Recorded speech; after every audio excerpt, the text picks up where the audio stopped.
Injection لگوانے سے روزہ نہیں ٹوٹے گا؟ بہت سے بھائیوں کا یہ سوال ہے کہ کیوں نہیں ٹوٹے گا؟ میرے عزیزو، اس کے لیے قانون شریعت نے بنایا ہے کہ روزہ کن چیزوں سے ٹوٹتا ہے۔ ہر وہ چیز جو تمہارے کسی بھی حصے سے معدے کے اندر جائے، معدہ جس میں ہم کھانا پانی سب چیزیں داخل کرتے ہیں، اس کے اندر اگر کوئی چیز پہنچتی ہے تو روزہ ٹوٹ جائے گا۔ انجیکشن جو ہے ڈائریکٹ معدے میں نہیں جاتا، یہ نسوں میں جاتا ہے، تو جس کی وجہ سے روزے کے ٹوٹے۔ اگرچہ اس میں بعض ائمہ اکرام کا اختلاف ہے۔ حضرت غلام رسول سعیدی صاحب علیہ الرحمہ، ان کا قول تو یہ تھا، ابھی ماضی قریب کے ایک بڑے بزرگ ہیں، شارح صحیح مسلم ہیں، شارح بخاری ہیں، تو ان کا یہ قول تھا کہ وہ فرماتے کہ انجیکشن سے روزہ ٹوٹتا ہے، لیکن ہمارے اکثر علماء کرام مفتیان اعظام کا یہی متفقہ قول ہے کہ انجیکشن لگوانے سے روزہ نہیں ٹوٹتا۔ اب میں نے وہ بتایا ہے کہ منفذ یعنی وہ راستہ جو معدے تک لے جاتا ہے، معدے تک داخل ہونے تک کی کوئی چیز ہے تو اس سے روزہ ٹوٹ جاتا ہے۔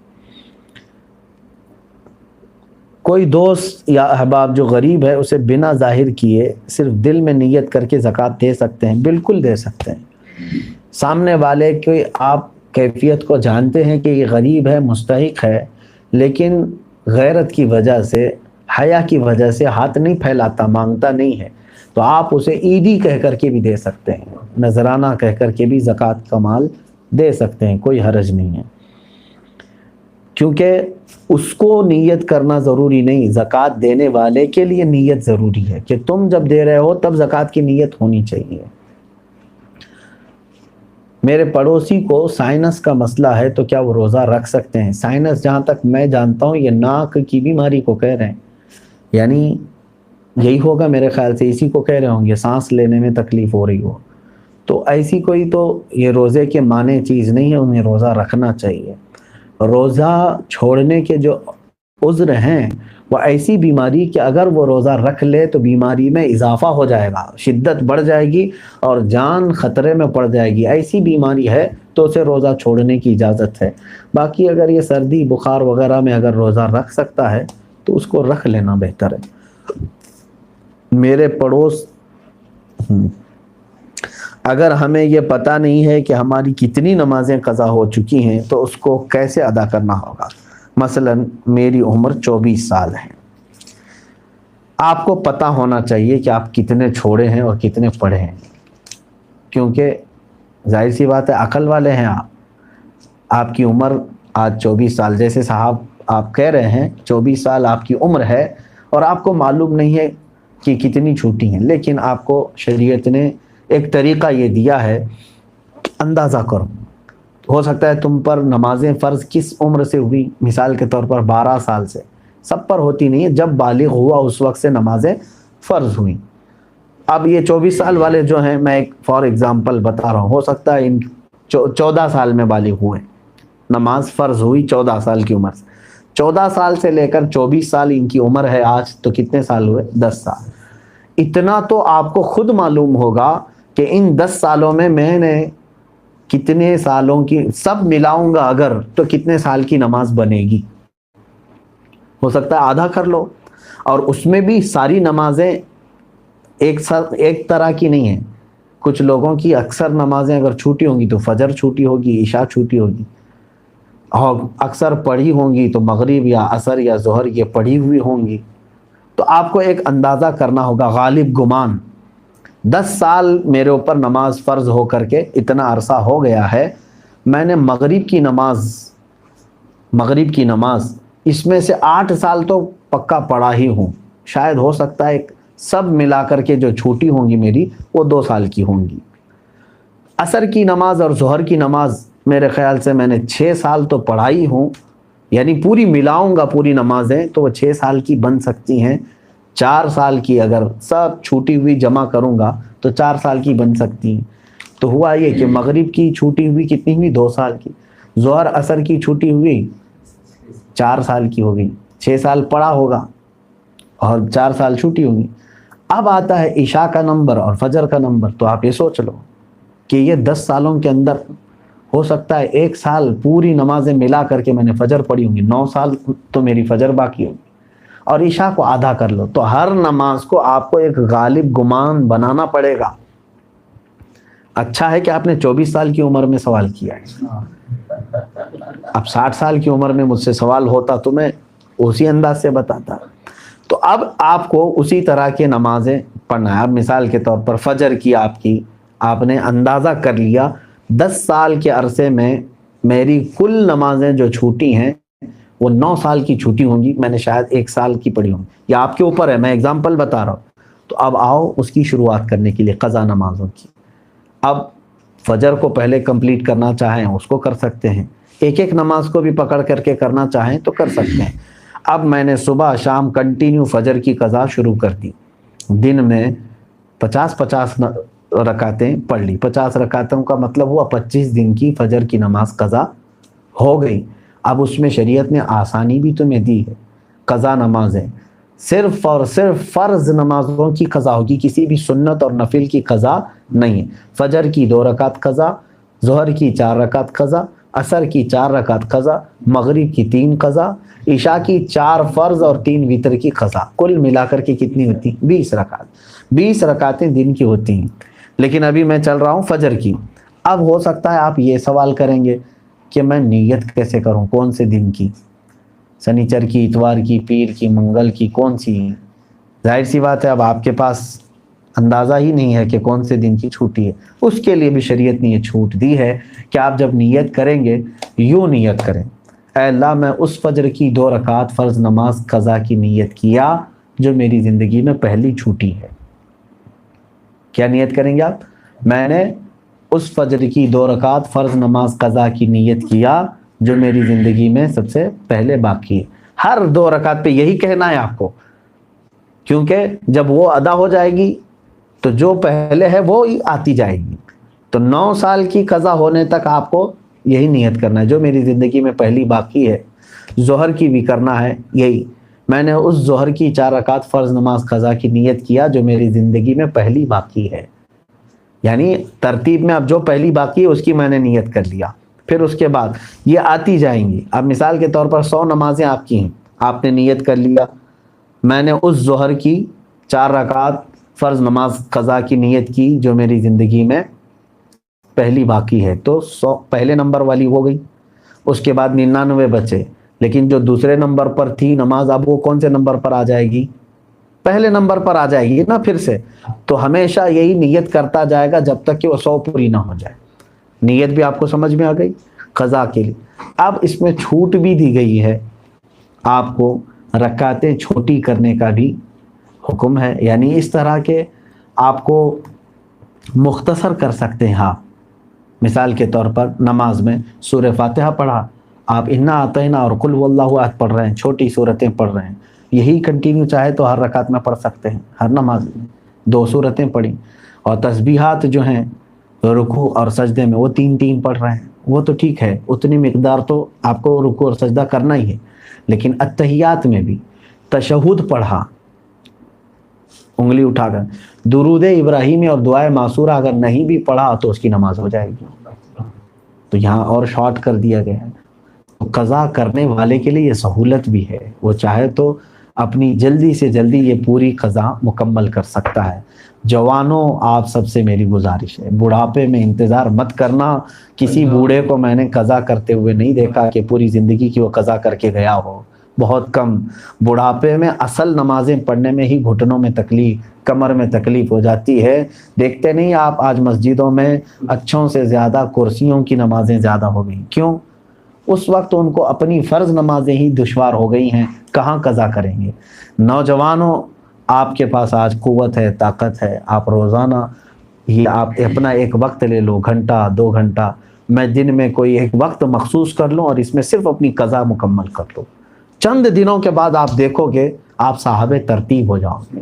صاحب ترتیب اس کو کہتے ہیں جس کی پوری زندگی میں 5 سے زیادہ نمازیں قضا نہ ہو، اور اللہ تبارک و تعالیٰ کا وہ ایسا محبوب بندہ ہے کہ فرشتے اس کی ایک جھلک دیکھنے کو بے قرار ہوتے ہیں، جو پورے مکمل اپنی نمازیں مکمل کر چکا ہو۔ اللہ ہم سب کو توفیق عطا فرمائے۔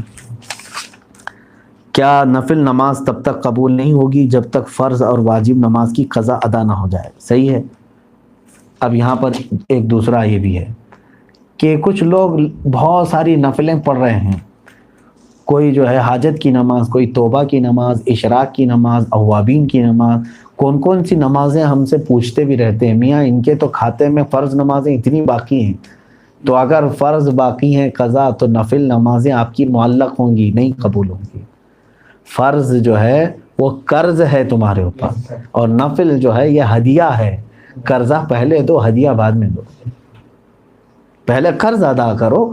تو آپ جو پورے دن بھر کی نمازیں ہیں ان میں بھی جو سنت غیر مؤکدہ اور جو نفل ہیں ان کو چھوڑ کر کے آپ وہاں پر بھی یہ قضا نمازیں پڑھ سکتے ہیں۔ جیسے ظہر میں آپ کو 2 رکعت نفل ملتے ہیں نا 12 میں سے، 4 سنت مؤکدہ اسے نہیں چھوڑنا چاہیے، 4 فرض ہے اس کے بعد 2 سنت مؤکدہ وہ تو ہوں گی، 2 جو نفل ہیں اس کی جگہ پر کوئی پہلے کی فجر کی قضا پڑھ لیں۔ عصر میں جاتے ہیں 4 سنت پہلے ہے وہ غیر مؤکدہ ہے، اس کی جگہ پر کوئی پہلے والی کوئی 4 رکعت ظہر یا عصر کی قضا پڑھ لیں۔ مغرب میں بھی 2 نفل آپ کو ملتی ہیں، وہاں پر بھی آپ اپنی قضا پڑھ سکتے ہیں، اس نفل کی جگہ پر کوئی فجر کی 2 رکعت قضا۔ عشاء میں آپ کو جو ہے پہلے 4 رکعت سنت غیر مؤکدہ، اس کی جگہ کوئی نماز پہلے کی چھوٹی ہوئی عشاء کی نماز پڑھ لیں 4 رکعت، اور بعد میں جو ہے 2 نفل 4 نفل مل جاتی ہیں آپ کو عشاء کے فرض کے بعد، وہ 4 رکعت کی جگہ پہلے کی کوئی چھوٹی ہوئی وتر کی قضا پڑھ لیں۔ تو اس طرح سے آپ کی ادا نمازوں کے برابر ہی جو ہے نا پہلے کی قضا بھی برابر ہوتی چلی جائے گی۔ تو نفل اور غیر مؤکدہ کی جگہ پر یہ پڑھنا بہتر ہے۔ نماز میں عورت بال اوپر باندھ کر نماز ادا کر سکتی ہے؟ کنٹینیو میں 3 دن سے سوال دیکھ رہا ہوں، اس کو اوائڈ کر رہا تھا۔ میری بہنیں آپ کے بال ہیں تو کہیں پر بھی باندھیں آپ، بس یہ ہے کہ پردہ کرو۔ اب کچھ نے یہ سوال کیا ہے کہ اوپر باندھیں، کیسے بھی باندھیں، چوٹیوں کی تو آپ کے 1000 ڈیزائن ہیں، کوئی بھی چوٹی باندھ لیں، لیکن شرط یہ ہے کہ بالوں کو ظاہر نہ کریں، بس یہ ہے کہ بے پردہ نہ ہو، اتنا احتیاط ہونا چاہیے۔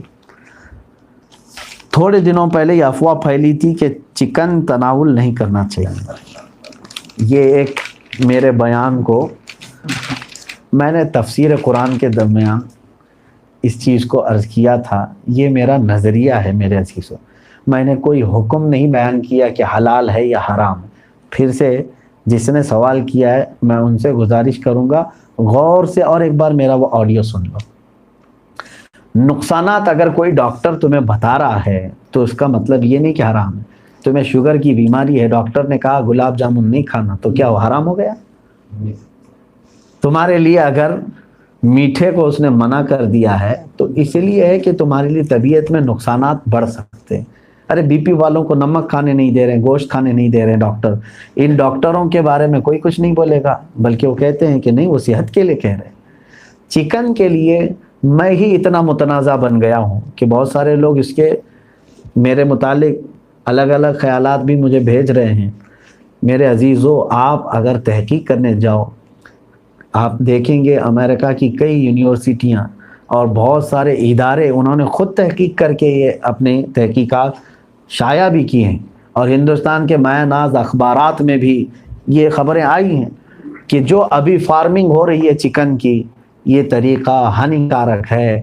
یہ میرا اپنا نہیں ہے، جو اور یہاں کی تحقیقات ہیں وہ خود کہہ رہی ہیں۔ تو جہاں ہم کو شک لگ رہا ہے تو میں یہ کہوں گا ہی۔ اور کچھ نے یہ کہا کہ آپ اس میں کمیونل کر رہے ہیں، مسلمان ہندو الگ۔ میں تو سب کو کہہ رہا ہوں، میں صرف مسلمانوں کے لیے نہیں، سارے لوگوں کے لیے کہہ رہا ہوں، جو تمہاری صحت کو برباد کرے، جو تمہیں یعنی دیسی مرغی کی طرح نہیں بلکہ فارم مرغی کی طرح بنانے کی کوشش کرے، اس سے اوائڈ کرو۔ یہ چیز میری طرف سے میں نے کہا تھا کہ اس کے نقصانات ہو رہے ہیں اس کی وجہ سے، ورنہ حرام نہیں ہے، ہم بھی کھا رہے ہیں آج بھی، جتنا ہو سکتا ہے بچنے کی کوشش کر لیتے ہیں، کم سے کم کرنے کی کوشش کرتے ہیں، ایسا نہیں ہے کہ یہ حرام ہے۔ اس طرح سے ہمارے علاقے میں جب ہبلی میں کافی سال پہلے میں نے تفسیر میں ایک حدیث پاک بیان کیا تھا کہ گائے کے گوشت کے متعلق حدیث پاک میں یہ بات آئی ہے، اس کے دودھ میں بیماری ہے. مفتی صاحب نے گائے کا گوشت کھانا حرام کر دیا تو قصائی لوگ آ گئے تھے ہمارے پاس. انہوں نے کہا تھا کیا آپ نے ایسا کہا ہے؟ غور سے سنیں, بات جتنی کہی جائے اتنے ہی کو آپ رکھیں, اس کو توڑ مروڑ کر یا مرچ مسالہ لگا کر لوگوں تک نہ پھیلائیں.